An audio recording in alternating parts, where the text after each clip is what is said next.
Hey guys, my name is Elijah and in this tutorial I will show you how to delete a list in Trello. So this is very simple and straightforward, just follow my steps. First, we are going to delete this list one.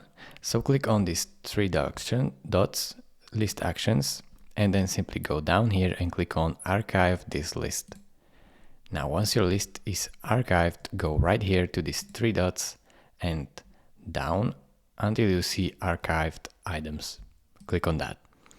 Now you have to switch this to lists. Click on it, and here you should see all of your archived lists, or just search for them if you have many. You can restore them from here or click on delete button on this trash. Press delete to confirm, and now your list is permanently deleted. It is really this simple. Thank you for watching. If this video was helpful to you, consider subscribing and liking this video, and I will see you in the next tutorial. Bye bye.